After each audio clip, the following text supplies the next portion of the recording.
Stop scrolling. अगर आप 2025 में आइट्स का एग्जाम देने जा रहे हैं तो ये वीडियो सिर्फ और सिर्फ आपके लिए है, क्योंकि आइट्स स्पीकिंग के अंदर जो मैं क्वेश्चंस बताने वाला हूं ये वही क्वेश्चंस हो सकते हैं जो आपको एग्जाम में फेस करने पड़ सकते हैं।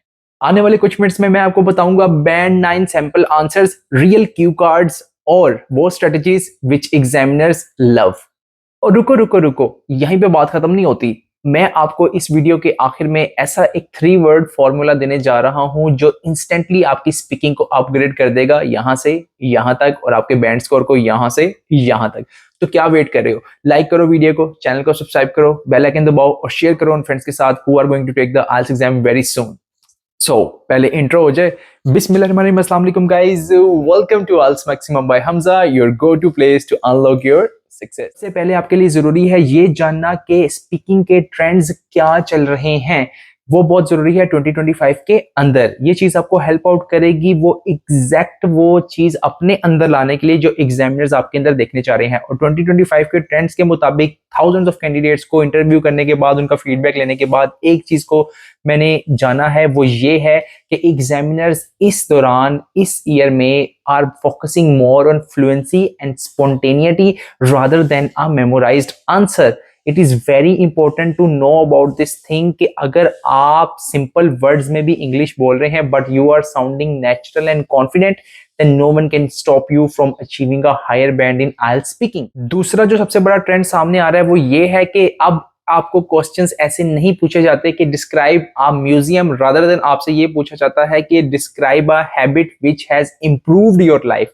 So it is more opinion based rather than experience based. ठीक है, ये चीज बहुत ज्यादा इंपॉर्टेंट हो चुकी है 2025 के अंदर और आगे भी इसी ट्रेंड को कंटिन्यू किया जाएगा। तो आपके स्क्रीन पे आने वाले हैं रियल क्यू कार्ड जो बच्चों से आइल्स स्पीकिंग के एग्जाम के अंदर पूछे गए हैं, चाहे वो आईडीपी है या ब्रिटिश काउंसिल है। और मैं आपको बताऊंगा वो बैंड 9 सैंपल आंसर्स जो रिक्वायर्ड हैं ऐसे क्वेश्चंस को टैकल करने के लिए, by keeping in view the trend. यानी कि स्पॉन्टेनिटी होगी, फ्लुएंसी होगी, नेचुरलनेस होगी और सिंपल वर्ड्स यूज करेंगे हम उसके अंदर, रादर देन हम उसको बहुत ज्यादा स्टडीड कर दें उस वोकैबुलरी के साथ जो ना उसको समझ आए ना आपको समझ आए, और फिर आपका क्या होगा, बैंड स्कोर यहां से आएगा यहाँ पे। तो शुरू करते हैं। पहला क्यू कार्ड जो है आपकी स्क्रीन पे आ रहा है अब।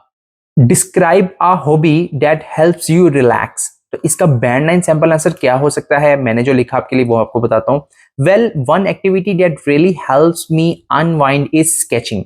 I usually spend an hour or two on weekends drawing random things, people, scenery, and even abstract patterns. It's like a mini escape from the chaos of daily life. What I love most is how it helps me recharge mentally.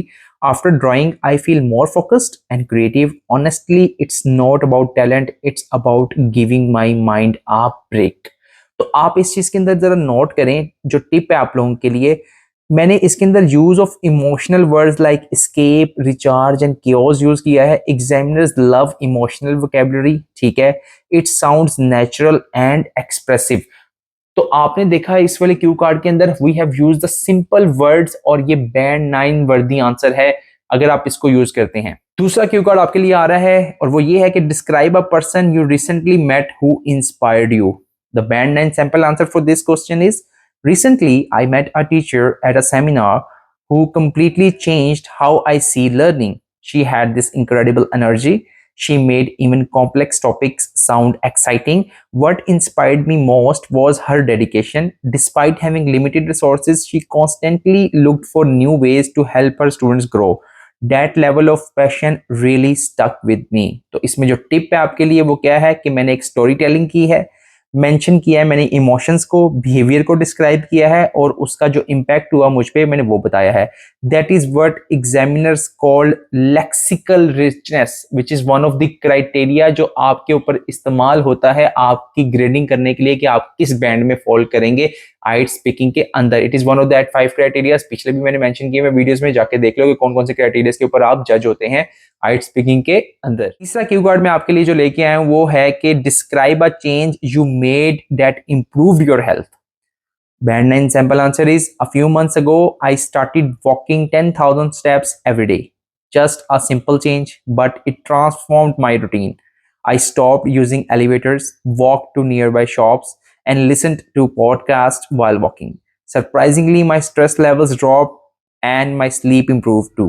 It's amazing how small actions can create a ripple effect on your overall well-being. तो अगर आप इसमें tip देखेंगे तो add cause and effect मैंने add किया, language में मैंने यूज किया as a result, this made me realise और that is why, it gives your answer structure and coherence which is one of those criteria जिस पे आप जज होते हैं आइट स्पीकिंग के अंदर। तो अगर आपने उसको लेक्सिकल रिसोर्स भी दिखा दिया, फ्लुएंसी भी दिखा दी, स्पॉन्टेनिटी भी दिखा दी, नेचुरलनेस भी दिखा दी और सबसे बढ़ के कोहेरेंस भी दिखा दिया और स्ट्रक्चरिंग कर दी, तो कोई आपको रोक सकता है बैंड 9 ना लेने से स्पीकिंग के अंदर? No one. तो आप कैसे साउंड कर सकते हैं बैंड 9 स्पीकर के तौर पर अगर आपकी ग्रामर उतनी अच्छी नहीं है, अगर आपकी इंग्लिश इतनी अच्छी नहीं है? तो इसके लिए मैं आपके लेके आया हूं सिंपल सा 3 वर्ड फॉर्मूला जो आपकी स्क्रीन पर आ रहा है अब। इसको अगर आपने अपनी लैंग्वेज की रूटीन में इनकलकेट कर लिया तो no one can stop you from achieving band 9 and even in real life interviews के अंदर आपको ये चीज बहुत हेल्प आउट करेगी। So here is the 3 word formula I promised you guys. Expand, connect and reflect. What does it mean actually? Expand, don't stop after one sentence, add a reason और example. Connect के अंदर आपने क्या करना है? Use linking words like however, actually, for instance, to be honest. Third is the reflect, end with your opinion, personally, I believe or that made me realize। आप इन 3 steps को practice करें कि पहली चीज जो आपने एक्सपैंड करनी है, एक सेंटेंस के बाद रुक नहीं जाना, आपने उसको एक स्टोरी टेलिंग मोड में लेके जाना है कि वो आपकी स्टोरी सुनने पे मजबूर हो जाए, ठीक है। और स्टोरी ये भी नहीं कि बिल्कुल ही आप कोई ख्याली पुलाव पका दें। अगर आपको रियल एग्जांपल अपनी लाइफ से ले लेंगे तो वो आपके लिए उस टाइम पे अपने माइंड को अपनी कोऑर्डिनेशंस के साथ कनेक्ट करना ज्यादा इजी होगा, ठीक है। तो इसमें क्या करना है आपने? एक्सपैंड, कनेक्ट और आखिर में रिफ्लेक्ट। रिफ्लेक्ट में अपनी ओपिनियन देनी है, एक्सपैंड में आपने क्या करना है? 1 से 2 सेंटेंसेस ऐड कर सकते हैं, कनेक्ट करना है with that kind of words, however, for instance, to be honest. ये चीज आपके आंसर को एक बैंड 9 स्ट्रक्चर के अंदर ऑटोमेटिकली चेंज कर देगी। ये एकदम से नहीं आएगा, आपको इसकी प्रैक्टिस करनी पड़ेगी अपनी लाइफ के अंदर। और ये चीज जब आपकी एक लैंग्वेज में आ गई तो no one can stop you from achieving higher bands in all speaking. आप लोगों के लिए कुछ बोनस टिप्स दे रहा हूं, इन पे जरूर काम कीजिएगा। पहली बोनस टिप्स ये है कि कभी भी आंसर को मेमोराइज ना करें। मेमोराइज क्या करना है आपने? फ्रेजेस को और स्ट्रक्चर्स को, ठीक है, फ्रेजेस को और स्ट्रक्चर्स को। दूसरी चीज, एक स्टूडेंट को कभी भी पता नहीं चलता कि वो कैसी इंग्लिश बोल रहा है अनलेस और अनटिल वो वही इंग्लिश खुद सुन ले। तो उसका बेहतरीन तरीका क्या है? Record yourself. अपने आप को रिकॉर्ड करें, अपने आप को दोबारा से सुने, यूज करें अपने नेचुरल एक्सेंट को। क्लैरिटी मैटर करती है मोर देन दी एक्सेंट। ये चीज बहुत इंपॉर्टेंट है कि क्लैरिटी आपकी होनी चाहिए आपके वर्ड्स में, कि आप जो वर्ड्स प्रोनाउंस कर रहे हैं वो आप ठीक कर रहे हैं। आपका ब्रिटिश एक्सेंट है, अमेरिकन है, इंग्लिश है, देसी है, जापानी है, चाइनीज है, जो भी है, it really doesn't matter in IELTS scoring, ठीक है। लास्ट और सबसे important tips, smile. Smile is very important in achieving the higher band in IELTS speaking. ये कोई मजाक की बात नहीं कर रहा, रिसर्च बेस्ड थिंग है। Beautiful smile on your face even when you are stuttering, your words are not connecting with one another, can really help you achieving a higher band instead of who डर के बैठ जाने से, ठीक है। सो अगर video पसंद आई है लाइक करो, चैनल को सब्सक्राइब करो, शेयर करो अपने फ्रेंड्स के साथ जो आइल्स का एग्जाम देने जा रहे हैं। और किसी को भी अगर इंग्लिश की स्पीकिंग के अंदर मसला है तो ये वीडियो उसी के लिए ही है, ये सिर्फ आइल्स के लिए नहीं है, ठीक है। सो मिलते हैं नेक्स्ट वीडियो में एक बहुत आला किस्म की आपके लिए एक स्ट्रेटजी लेके आ रहा हूँ आइल्स रीडिंग के लिहाज से नेक्स्ट वीडियोस में। So do subscribe my channel, bell icon दबा देना ताकि नोटिफाई हो जाओ। अंटिल देन टेक केयर, हाफिज, बाय बाय।